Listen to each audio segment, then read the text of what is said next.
변신 좀 할게요. 변신할 때 이상하더라도 좀 참아주세요. 아이고, 죄송합니다. 자, 오늘 라이브의 주제는 꿀애는 왜 베르날에 흥분하는가? 사실 꿀애들이 베르날 진짜 좋아하거든요. 저도 좋아합니다. 그 베르날을 좋아할 수밖에 없는 이유들이 있어요. 뭐 잘하니까 좋아하는 거 아니야? 당연하죠. 당연합니다. 잘하면 좋아할 수밖에 없죠. 그건 맞죠. 맞는데 그럼에도 불구하고 베르날에 대한 애착이 굉장히 많은 것 같아서 그걸 좀 설명해 드리려고 오늘 주제를 이걸로 잡았습니다. 지난 라리가 25라운드 바르셀로나와 레반테 경기에서 바르셀로나가 3대 0으로 승리를 거뒀습니다. 그리고 그 경기에서 베르날이 전반 4분 만에 선제골이자 결승골을 넣었습니다. 그리고 이제 더용과 페르민 선수가 연속골을 넣었죠. 그러면서 3대 0으로 승리를 거뒀는데 이 경기에서 바르셀로나가 승리를 거두면서 라리가 1위로 올라갔습니다. 베르날이 경기 끝나고 나서 그런 얘기를 했어요. 제가 이거 죄송하지만은 번역기를 잠깐 돌렸거든요. 그래서 여기서 얘기하는 내 목표는 골입니다. 그러니까 베르날이 얘기한 건 내 골이 우리에게 마음의 평안을 주었다. 즉 내가 일찌감치 골을 넣어서 우리에게는 조금 더 여유가 생겼다는 이야기를 한 겁니다. 18살에 베르날이 선발 출전해서 일찌감치 골을 넣었고 이 골은 올 시즌 베르날의 두 번째 골입니다. 베르날이 마요르카전에서 골 넣고 2경기에서 골을 넣었습니다. 리그 기준으로 최근 3경기에서 베르날은 2골을 넣었습니다. 그렇기 때문에 베르날에 대한 시각 자체가 굉장히 달라지고 있고 베르날에 대한 평가가 더 높게 올라가고 있는 상황입니다. 이 경기 끝나고 나서 베르날 인터뷰 보면은 베르날이 그런 얘기를 했어요. 준비한 대로 잘 이루어졌다. 레반테가 라인을 내리면서 공간을 안 주려고 많이 노력할 거라고 생각했기 때문에 볼을 좌우로 많이 흔들어서 수비가 흔들리도록 노력하고 적극적으로 침투할 생각이었는데 그것이 적중해서 골을 넣을 수 있다는 이야기를 했습니다. 미드필드 라인에 선발이 베르날 그리고 도용이 나왔습니다. 그 앞에 올모가 나오고 최전방에 레반도프스키가 나왔어요. 아쉽다고 얘기한 선수가 여러분 기억하실지 모르겠지만 레반도프스키랑 올모예요. 베르날하고 도용이 굉장히 잘한 경기입니다. 그리고 이 경기 MVP는 칸셀루죠. 근데 칸셀루가 왼쪽 라인에서 하피냐가 하프 스페이스로 들어갈 때 올라와서 윙어처럼 공격을 전개했고 발데와 다른 퀄리티의 크로스를 계속 제공했어요. 그러면 여기서 레반도프스키가 뭔가 많이 했어야 돼요. 그러니까 왼쪽 라인에서 크로스가 올라왔을 때 레반도프스키가 뭔가 보여줘야 되거든요. 이건 올모도 마찬가지입니다. 이거 제가 이렇게 설명하면은 뭐야 너무 쉽게 얘기하는데 그럴 수도 있는데 잘 생각해 보세요. 바르셀로나 라인 공격 쪽 레반도프스키가 중앙 쪽에서 싸워주고 공간 만들어주죠. 하피냐가 왼쪽에서 하프 스페이스로 들어옵니다. 그리고 칸셀로가 올라와서 왼쪽 측면을 책임지죠. 자, 오른쪽으로 올모가 올라갑니다. 그리고 와서 오른쪽 측면 쪽으로 라민 야말이 크게 벌려요. 그 얘기는 칸셀로의 크로스가 라민 야말 쪽으로 가는 것보다는 레반도프스키나 올모 쪽으로 갈 가능성이 크다는 거예요. 자, 라민 야말 같은 경우에도 이 크로스가 올라갈 때 레반도프스키나 하피냐 쪽으로 많이 가잖아요. 물론 이 칸셀로의 크로스가 이 쿤데에게 연결되면서 슈팅으로 연결되는 장면도 있었지만 이 전방 쪽에서 이 두 선수의 활약이 좀 아쉬웠거든요. 특히 미들라인에서 이 경기 보면서 올모에 대해서 걱정하기 시작했어요. 이거는 베르날이 잘했기 때문이기도 합니다. 그리고 후반전에 누가 나왔습니까? 페드리가 나왔어요. 부상에서 돌아왔습니다.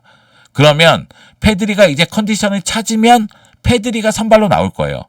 이거에 대해서 베르날 인터뷰도 했습니다. 이제 페드리 돌아왔으니 너 이제 선발에서 좀 제외될 것 같은데 너 출전 시간이 줄어들 것 같은데 그러니까 베르날이 야 여기 바르셀로나야. 여기는 경쟁이 엄청 난 곳이야. 이렇게 얘기했거든요. 그러니까 이 페드리 돌아오면 페드리 도용입니다. 그쵸? 그리고 페르민이 출전했는데 페르민이 골을 넣었어요. 근데 제가 느낀 건 베르날이 너무 좋았거든요. 만약에 베르날이 지금 같은 폼을 유지한다? 그럼 페드리가 올라갈 수도 있다. 그럼 올모 자리가 굉장히 위험하다. 페르민은 자신의 가치를 계속 보여주고 있습니다. 그런 측면에서 미드필더 라인을 한번 보여준 거예요. 저희가 베르날 얘기를 할 수밖에 없는 이유가 이 경기는 문도 데포르티보에서 마르크 베르날의 완벽한 경기였다. 완벽한 기록이었다. 이런 얘기를 했습니다. 무엇보다도 17번의 패스를 모두 성공시키면서 패스 성공률 100%. 여기다가 원샷 원킬.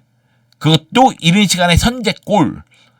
그 미들라인에서 버티는 힘, 연결하는 힘, 침투 능력 다 보여줬다. 완벽했다. 퍼펙트 데이였다. 이런 얘기를 했고 그거는 당연한 것처럼 느껴집니다. 그 이유 중에 하나는 기록이 얘기하죠. 1차 빌드업에도 관여 많이 하고 그리고 상대가 라인을 내렸기 때문에 상대 박스 앞쪽까지 많이 움직여서 공격을 전개하는 모습이 나옵니다. 물론 여전히 베르날은 관리 대상이에요. 큰 부상에서 돌아왔기 때문에. 우리들은 왜 이렇게 베르날을 아껴? 아끼다 똥대. 베르날 좀 추천시켜. 이런 얘기 많이 하지만 한지 플릭 감독은 베르날의 나이 아직 18살 그리고 베르날이 큰 부상 당한 거 그거 생각했을 때 관리를 계속 해주고 있는 모습이고요. 이 경기도 66분 출전시켰습니다. 그리고 한 골을 넣었고요. 얘기한 대로 패스 성공률 100%입니다. 자, 올 시즌 기록을 보면 올 시즌에 사실 많은 시간을 뛰진 않았어요. 538분 뛰었습니다. 경기 수는 20경기고 2골 1개의 동원했는데 다 리그에서 기록했어요. 그런데 출전 시간이 늘어나고 있는 것도 사실이에요. 자, 초반에는 출전을 못했어요. 그 다음에는 벤치에 주로 있었습니다. 그리고 나서 뛴 시간 생각하면 주로 10분에서 20분 사이를 많이 뛰었어요. 그러다가 이제 레반테전에서 선발로 66분 정도를 뛰었으니까요. 이게 리그 기록입니다. 코파델레이는 선발로 많이 나왔어요. 그리고 최근 3경기에서 2골을 넣었고 그러니까 점차적으로 출전 시간은 늘어날 가능성이 크다. 그 얘기를 드리는 겁니다. 그리고 문도 데포르티보에서 오늘 기사인가 가장 적절한 시기에 최고의 베르날을 보여준다. 지금 이 순간 베르날이 필요했는데 베르날이 자신의 능력을 보여줬다고 이야기하는 겁니다. 그러면서 베르날이 부스케츠는 나에게 모범이다가 아니라 롤모델이다. 요 얘기죠. 그 얘기입니다. 그리고 지금 댓글 보니까 박혜령님은 부스케츠보다는 못하겠지만 비슷하게라도 해라. 또는 한결님은 부스케츠랑 스타일이 좀 다른 것 같기도 하다. 이런 이야기를 하는데 그 얘기를 좀 드려야 될 것 같아요. 그러니까 바르셀로나가 지금 4-2-3-1을 쓰고 있지만 바르셀로나의 전통적인 방식은 4-3-3이고 미드필더 라인에 3미드 썼을 때 역삼각형으로 한 명의 수비형 미드필더를 두는 경우가 많아요. 그게 이제 부스케츠 롤이라고 해서 부스케츠가 그 역할을 많이 했죠.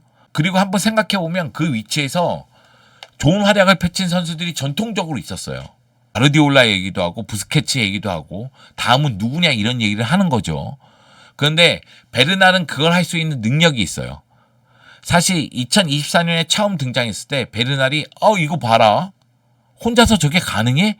이런 생각이 든 적이 있거든요. 근데 그 자리가 진짜 위험한 자리입니다. 제가 여러 번 얘기했지만 그 자리는 상대 선수들에게 표적이 되는 자리예요.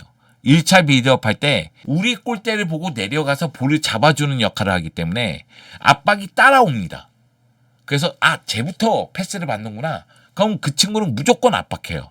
근데 이거를 부스케츠가 축구 센스, 넓은 시야, 패스 능력 이걸로 커버를 했단 말이에요. 원터치를 주고 돌아가거나 아니면 페이크 동작으로 상대를 속이고 코스를 열거나 그리고 패스 타이밍을 빨리 가져가거나 아니면 순간적으로 상대를 제치거나 그래서 부스케츠가 그 역할을 너무 잘했단 말이죠. 물론 부스케츠도 나이가 들면서 그 역할에서 조금씩 문제를 드러냈습니다.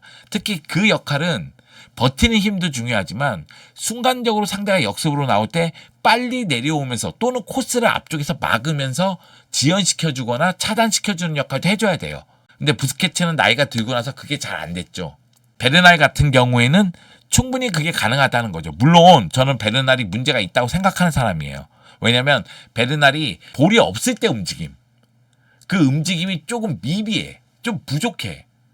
좀 더 많이 움직여줘야 돼. 볼 없을 때. 그래야지만 조금 더 원활하게 볼을 잡고 조금 더 경기에 대한 관여도가 높아진다고 생각하거든요. 근데 이것도 지금 레반테전 봤을 때는 이거 향상되고 있구나 이런 생각이 들었고 그리고 제가 여러 번 얘기했지만 바르셀로나 선수들이 인테르전 패배하고 나서 지난 시즌 챔피언스리그 4강전 패배하고 나서 피지컬에 대한 중요성을 많이 인식한 것 같아요. 제라르 마르틴 있잖아요. 마르틴 몸이 지난 시즌과 올 시즌 차이가 큽니다. 둠프리스에게 완전히 밀렸잖아요. 그러니까 그 다음에 피지컬 훈련을 많이 하더라고요. 그런데 베르날도 그런 느낌이 들었어요. 베르날도 이번 경기 보면서 잘 버티더라고요. 여기에 또 하나 여러분이 인정할지 안 할지 모르겠지만 꿀애들은 미드필더들이 좋아요. 물론 성향에 따라 차이가 있겠지만은 전 메시 좋아하는데요. 전 진유 좋아하는데요. 형은 푸요이 좋아하잖아요. 물론 이건 제 개인적인 생각입니다. 위에 보면 이건 믿거나 말거나예요. 이게 왜 그러냐면 요한 크루이프도 그렇고 펩도 그렇고 미드필더의 중요성을 엄청 강조하는 감독들이고 이게 바르셀로나 DNA 안에 있어요. 그러다 보니까 바르셀로나 팬들은 세월간이 미쳤던 거죠. 부스케츠 우와, 차비 이야, 이니에스타 우와. 거기다 세 명이 다 달라 스타일이. 그리고 이 세 명이 지금 다 은퇴했어요. 그러면 어떤 일이 벌어집니까? 아, 부스케츠 같은 애 없어? 차비 같은 애 없어? 이니에스타 같은 애 없어?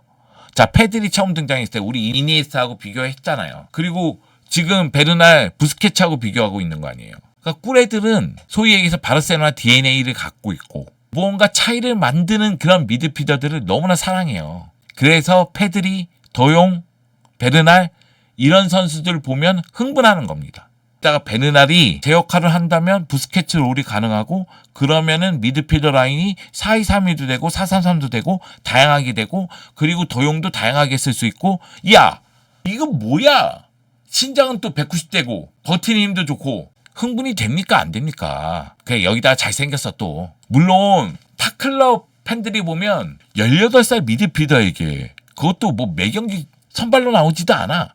올 시즌 보면 선발 몇 경기 안 돼. 호들갑도 이런 호들갑이 없지. 그냥 라마시아 출시면 다 좋지? 응? 이렇게 얘기할 수도 있지. 근데 이제 꿀애들은 지금 얘기한 그런 부분 다 갖고 있잖아 얘가. 그렇기 때문에 이 선수에게 흥분하는 거 아닌가. 우리가 카사도에게 이렇게 흥분하지 않잖아. 그래서 베르날을 지금 관리해 주는 거 매우 좋고 베르날이 지금처럼 성장하는 게 너무너무 기대된다.